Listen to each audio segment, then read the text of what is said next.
Goeiemôre almal, donderdagoggend, dit is die 27ste Maart, die jaar 2025, 'n lieflike dag deur Abba geskenk aan ieder en elkeen van ons. My naam is Sonja Gerber en vanoggend gaan ons 'n bietjie gesels rondom voorsiening.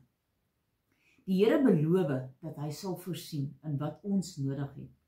Hy kan dit ook doen, want alles op hierdie aarde behoort tog aan hom en staan ook onder sy heerskappy. Elke goeie gawe en elke volmaakte geskenk kom uit sy hand. Vertrou hom en vra in gebed wat jy nodig het. Moet nou net nie gaan vra vir 'n Ferrari nie, want dis iets wat jy nodig het, dis iets wat jy wil hê.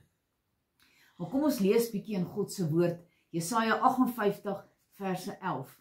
En die Here sal jou gedurig deurlei en jou siel versadig in dorre plekke en jou gebeente sterk maak en jy sal wees soos 'n tuin wat goed besproei is en soos 'n fontein van waters waarvan die water nooit teleurstel nie. Halleluja. Dan 2 Korintiërs 1 verse 3 tot 6.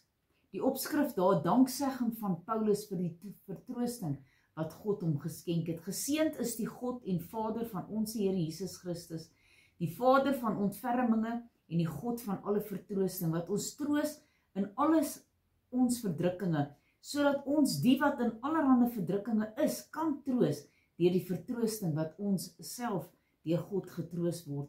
Want soos die lyde van Christus oorvloedig is in ons, so is ons troos ook oorvloedig deur Christus. Maar of ons verdruk word, dit is julle tot troos en redding.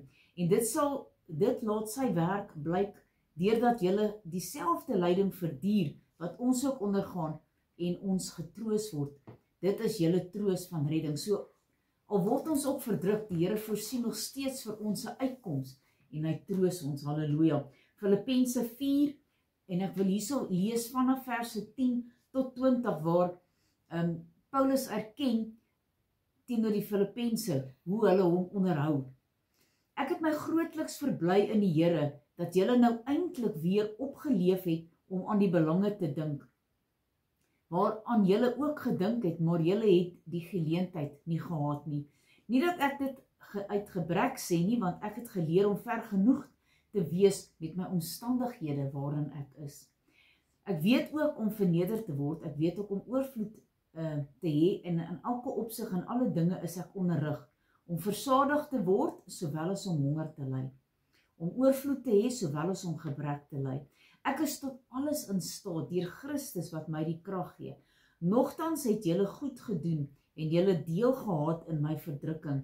En julle Filippense weet ook dat in die begin van die evangelie toe ek van Macedonië vertrek het, geen gemeente deel gehad het in my rekening van uitgawe en inkomste nie, behalwe julle alleen. Want ook in Thessalonika het julle vir my behoefte meer as eenmaal iets gestuur. Nie dat ek die gawe soek nie, maar ek soek die vrug van oorvloedige word in julle rekening. Halleluja. Maar ek het alles ontvang. Ek het oorvloed, ek het dit volop, nou dat ek van Epaphroditus ontvang het, wat deur julle gestuur is, 'n lieflike geur, 'n welgevallige offer, welbehaaglik by God. En my God sal elke behoefte van julle vervul na sy rykdom in heerlikheid deur Christus Jesus. Aan onsse God en Vader die heerlikheid tot in alle ewigheid. Amen.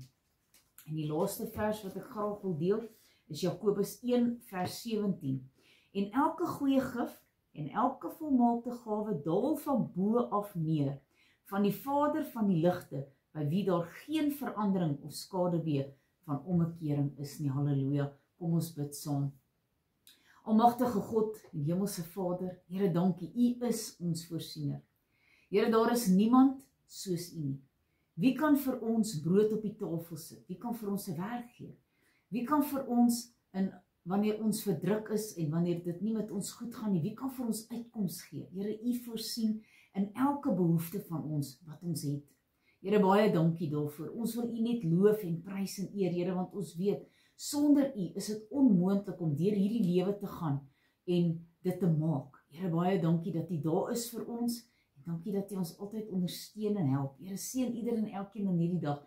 Dis my gebed in Jesus naam. Amen en amen.